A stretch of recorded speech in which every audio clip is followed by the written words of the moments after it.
Voltamos para o segundo bloco do programa Escola Bíblica, agradecendo a sua audiência, sua participação aí conosco. Bom, o tema de hoje, como eu já falei, está muito bom, falando sobre a urgência do discipulado. E você, já foi discipulado? Você se sente discipulado? Você aprendeu com alguém? Quem foi seu mestre? Faça a reflexão dele já. Quem foi aquele que você parou para ouvir no início da sua caminhada cristã? Talvez uma, duas ou três, quem sabe várias pessoas passaram pela sua vida e acrescentaram valores, princípios nessa pessoa que é você hoje. Eu tive muitos mestres na minha vida. E há um texto sagrado que eu quero deixar desde já para nós, que está em Oséias, no capítulo 6, versículo 3, que diz o seguinte: conheçamos e prossigamos em conhecer ao Senhor.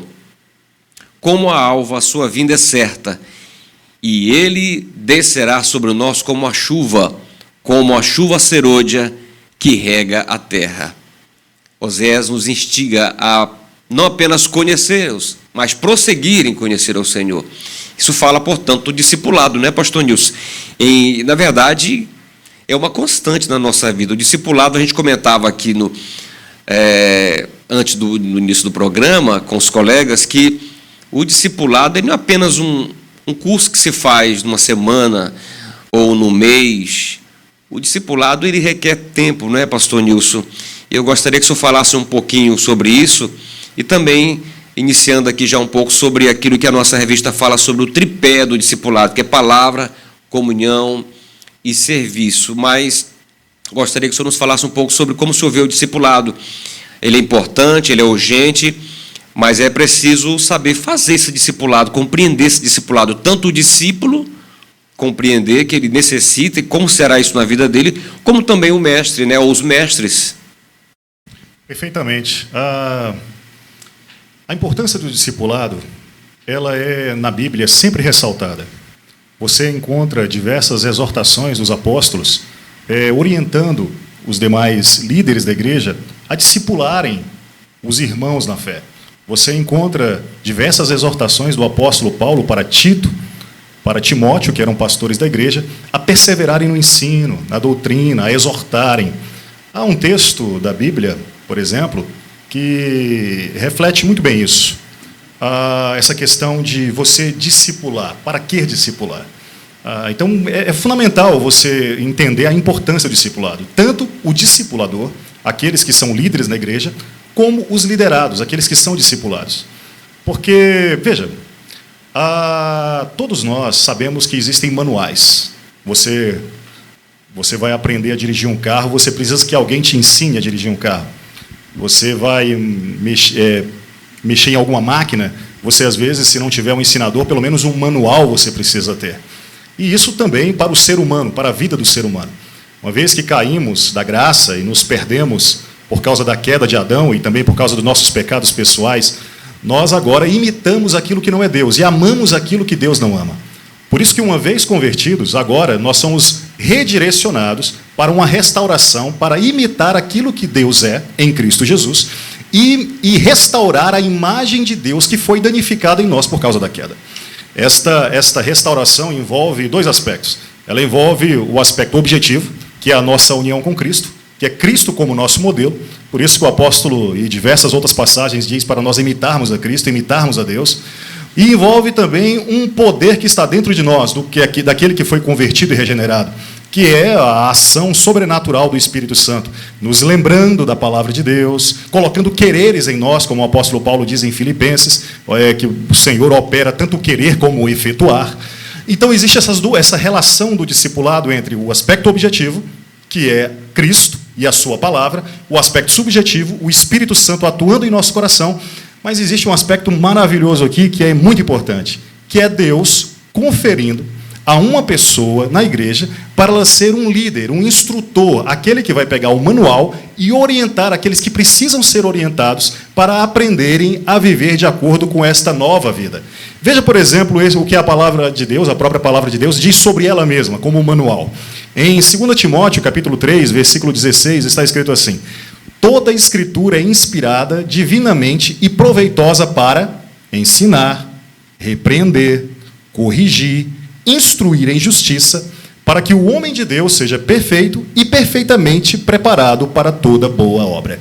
Então, a ideia da palavra é não só para nos tornarmos perfeitos no sentido de salvos, regenerados, mas também preparados para as obras que o Senhor nos preparou desde a eternidade. Então, nós temos um manual, é a palavra do Senhor. Nós temos pessoas que foram levantadas na igreja, chamada igreja institucional, e aqui o pastor Marcos colocou muito bem a questão da igreja enquanto instituição, porque o Senhor, a Bíblia diz em Efésios que Deus nos deu apóstolos, nos deu evangelistas, nos deu pastores, nos deu profetas. Isso aponta para uma igreja organizada, organizacional, institucional, que serve o seu povo através da palavra de Deus, os instruindo. Por isso você, querido, você, minha querida, que é um membro de uma igreja e que sente que foi convertido ao Senhor, foi renovado, nasceu de novo, foi batizado, olhe para a sua liderança, olhe para a palavra de Deus. Há muito que aprender ali, há muito que ser instruído. E o Senhor levantou pessoas, levantou mestres, como bem colocou aqui o nosso amigo evangelista Wallace, sobre os cursos na igreja, cursos de teologia, cursos da palavra do Senhor, justamente para que nós aprendamos e prossigamos em aprender mais do Senhor. Obviamente, o discipulado é muito mais do que apenas ensino bíblico, mas não é menos que isso. Começa com o ensino bíblico e se desenvolve em todos os aspectos da nossa vida. No nosso casamento, na criação de filhos, no relacionamento do trabalho, na batalha espiritual. Aliás, é justamente isso que o apóstolo Paulo fala em Efésios 5.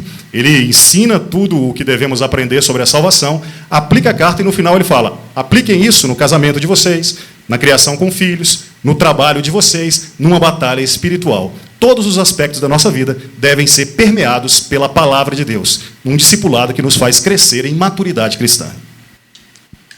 Que bênção, glória a Deus.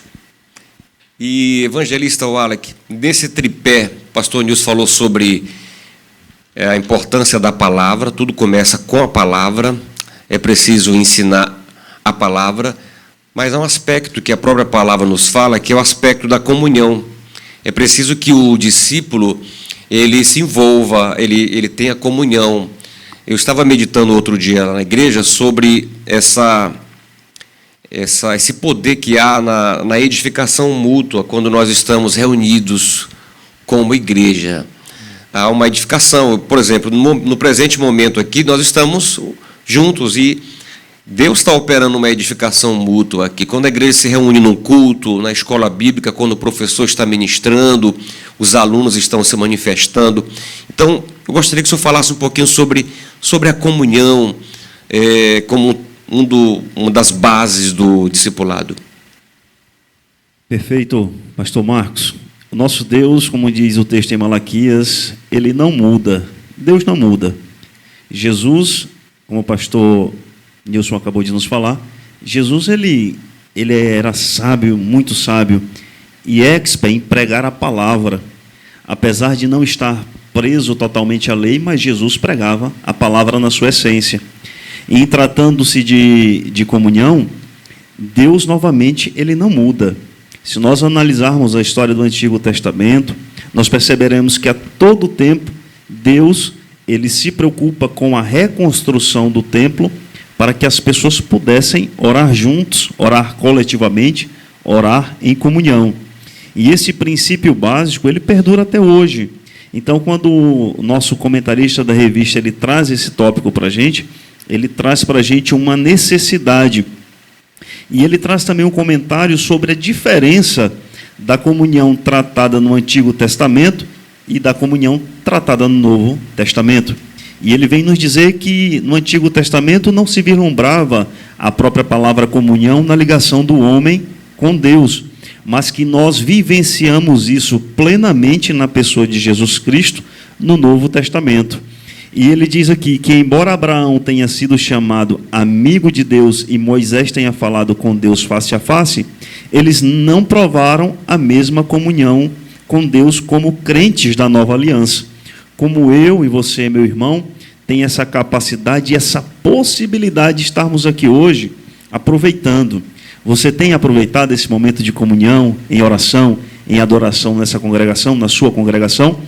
Certamente, se você não está fazendo, você está perdendo uma grande oportunidade de pôr em prática um mandamento de Deus, de obedecer a uma ordem direta do Senhor Jesus, que é pregar a palavra, se abastecer dela e estar em plena comunhão com os irmãos, em oração, em louvor, em adoração. É isso, pastor Marcos. Que bênção. Glória a Deus. E o terceiro aspecto do discipulado é o aspecto do serviço. O discípulo, ele é também chamado para servir, sobretudo para servir, né, pastor Nilson? Nós somos chamados para servir. Tem um pastor que eu gosto muito de assistir, que ele fala que Deus nos chamou para servir e não para ser visto. E essa perspectiva é muito interessante, porque em dias de tanta possibilidade de aparecimento, as pessoas hoje, elas aparecem muito, mas servem pouco. E, pastor Nilson, quando a gente estuda o serviço na Bíblia, a gente percebe que o serviço está muito ligado à adoração, né? Serviço na Bíblia é também adoração. Então, quando eu sirvo o meu próximo, quando eu sirvo a Cristo servindo o meu próximo, eu estou adorando a Deus. Eu estou adorando o Senhor. E o discípulo, ele é convidado. O nosso comentarista, ele fala que o serviço, visto no Antigo Testamento, ele se refere a maioria das vezes ao sacerdote no santuário e também a qualquer pessoa temente a Deus. E na igreja primitiva de Jerusalém, o serviço cristão está representado sumariamente na perseverança do ensino dos apóstolos, na comunhão, no partir do pão e nas orações. Portanto, era um momento de adoração da igreja. E ele diz, é isso que Deus espera de cada um de nós no cumprimento da grande comissão. Esse envolvimento, pastor Nilson, do discípulo na igreja, você vê também que ele é essencial para esse crescimento? Com certeza, com toda certeza, pastor Marcos. Nós estamos falando aqui de discipulado e, portanto, falamos de imitação. E o Senhor Jesus é o nosso modelo. E é o próprio Senhor Jesus, num determinado momento em que os discípulos estavam lá, se degladiando para saber quem iria sentar à sua direita, quem ia sentar à sua esquerda, quem seria exaltado, quem seria servido, ele chama todos eles e fala assim, olha, os homens aí, os reis, eles todos partem do seguinte princípio, seremos servidos. Vocês do reino de Deus, não. Com vocês não será assim. Porque ele diz assim, eu não vim para ser servido, eu vim para servir. E ele é que nós imitamos. Portanto, sirvam aqueles que necessitam. Na verdade, o nosso Deus é um Deus que trabalha. Se você observar na criação do universo, em Gênesis, ele trabalha e trabalha organizadamente. Ele poderia ter feito tudo com uma só palavra, um estalar de dedos, mas ele separa em 7 dias, ele organiza as coisas, ele prepara o mundo para o homem, ele trabalha diligentemente. E o próprio Senhor Jesus, a certa altura dos evangelhos, diz que meu Pai trabalha até agora e eu também. Ele veio para servir, e nós o imitamos servindo também. A palavra servir, ela é um termo bem abrangente que engloba diversos tipos de atividades que podemos fazer na igreja. E, essencialmente, como bem frisou o pastor Marcos, servir é adorar ao Senhor. Quando nós estamos servindo, nós estamos o adorando. Há aquele aspecto da adoração, sim, em que nós levantamos os braços, levantamos as mãos, cantamos. É também um aspecto da adoração. Mas não despedir alguém de barriga vazia, e fornecendo-lhe cestas básicas ou alimento quando necessário, é servir ao Senhor. Levar uma palavra de conforto, de consolo e de alegria é servir ao Senhor. Discipular alguém, ensinando ele o caminho em que deve andar, é servir ao Senhor. Usar do aconselhamento bíblico para transformar pensamentos destrutivos em pensamentos celestiais, sentimentos ruins em sentimentos nobres, comportamentos desviados em comportamentos sadios, é servir ao Senhor. Toda a obra do Senhor, e há, pastor Marcos, uma gama de obras para serem realizadas, por isso que a seara é grande, os ceifeiros são pouco, mas precisamos levantar ceifeiros que discipulem, que tenham o prazer de ensinar, que tenham o prazer de não só de pregar a palavra para multidões, como disse aqui ainda agora, às vezes a gente, alguns usam o texto e falam assim, onde 2 ou 3 milhões estiverem, onde 2 ou 3 mil estiverem, eu estarei lá. Não. Jesus diz que onde 2 ou 3 estiverem, eu estarei. Se tiver 2 ou 3, você discipula, ainda que ninguém esteja lhe vendo. Há um aspecto da obra de Deus no anonimato que é fundamental.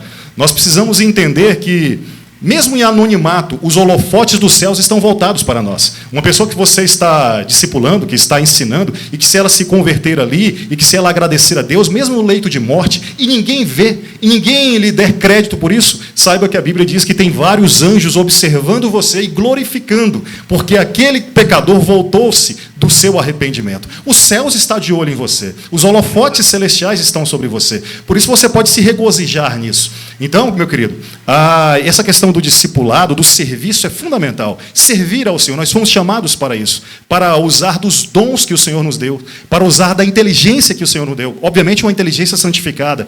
O apóstolo Pedro diz lá na sua carta que, uma vez santificados os nossos corações em Cristo, devemos dar as razões da nossa fé. Então, nós podemos dar as razões, explicar que a nossa fé é razoável, que ela é explicável, que, na verdade, ela é a fé que leva à salvação, e Deus é o Deus único, Salvador e Criador de todas as coisas. Por isso, você pode se inscrever nessa escola maravilhosa do discipulado de Deus, do discipulado cristão, e ser tanto um discipulador como um discipulado, e se beneficiar desta graça do Senhor. Certamente, pastor Nilson, acompanhando seus comentários, concordo novamente, e veio a ideia de que, em se tratando de processo, porque nós estamos falando aqui do processo de discipulado, nós analisamos duas situações. O discipulado para aprender e aprender o conhecimento da palavra e copiar o modelo sendo imitadores de Cristo, e o discipulado para a capacitação da realização da obra de Deus, que, sem sombra de dúvida, é um dos motivos de nós estarmos aqui hoje e de analisarmos os pormenores dos verbos utilizados na palavra do Senhor, como o pastor Marcos falou agora há pouco, o verbo vir, permanecer, ficar e ir. Então, todos eles demonstram uma ação ou uma omissão, mas que vão remontar sempre no mesmo propósito, que é a busca sempre da glória de Deus. Então, o que a gente tem que ter em mente, termos que essa palavra em nossas cabeças, é que o discipulado, ele faz parte desse processo. E nós temos a plena convicção e consciência de que, enquanto discipulados, nós estamos aqui aprendendo sempre no estudo da palavra, na meditação e no ensino, mas também num processo de extrema capacitação, porque nós não sabemos para que obra nós seremos determinados para amanhã, o que nós faremos. A certeza que nós temos é de servir a Jesus, servir a Cristo, obedecendo os seus mandamentos e realizando as suas obras. Na lição passada, o pastor Epaminondas esteve aqui conosco, e nós discutimos, inclusive, a importância do quantitativo numérico do ganho de almas, em que algumas pessoas podem analisar assim, não, mas nós devemos analisar o contexto da qualidade e não da quantidade. Mas ficou mais do que demonstrado aqui pela pregação da palavra de Deus, que Deus também é um ser que se preocupa com a quantidade de membros. Se não fosse assim, na pregação de Pedro, o escritor bíblico da história da Bíblia, no livro histórico de Atos, não teria se referido à quantidade de 3.000 almas, ou quase 3.000 almas, ou nas pregações de Paulo chegando a 5.000 almas. Então, é necessário que nós entendamos essa responsabilidade do evangelismo, da evangelização e do discipulado, nesse processo de adquirir, de capacitar e de fazer novos membros, de fazer novos discípulos capacitados para o crescimento da obra de Deus. Glória a Deus. Nós vamos para um intervalo, mas eu gostaria de deixar mais um texto para a nossa reflexão, que está aqui dentro daquilo que o pastor Nilson falou, capítulo 13 do Evangelho de João, versículo 12, diz assim: depois deles ter lavado os pés, tomou as vestes, e, voltando à mesa, perguntou-lhes: compreendeis o que vos fiz? Vós me chamais o Mestre e o Senhor, e dizeis bem, porque eu sou. Ora, se eu, sendo o Senhor e o Mestre, vos lavei os pés, também vós deveis lavar os pés uns dos outros, porque eu vos dei o exemplo, para que, como eu vos fiz, façais vós também. Então, está aqui o exemplo do Senhor. Nós somos chamados para servir. Então, querido, Às vezes você pode estar com um tipo de complexo, de inferioridade, alguma coisa assim, ou achar que você não é capaz, mas o Senhor, Ele capacita cada um. Ele chama aqueles que não são e capacita para serem seus representantes, serem os seus embaixadores. Não se preocupe, quando o Senhor chama, Ele se responsabiliza. E quando Ele disser para você, vá, pregue o Evangelho, evangelize, ensine. Quando Ele disser, eu vou abrir a porta, e quando eu abrir você vai entrar. Como Ele disse para a igreja de Filadélfia, eis que diante de ti eu pus uma porta aberta. Aquela porta era a porta de evangelização, era a porta da pregação do Evangelho. Ali havia uma grande oportunidade. Então, quando Deus te deu a oportunidade, querido, aproveite, porque muitos gostariam dessa oportunidade e já não podem mais, tá bom? Nós vamos para o intervalo e já voltamos com o terceiro e último bloco do programa Escola Bíblica. Não saia daí.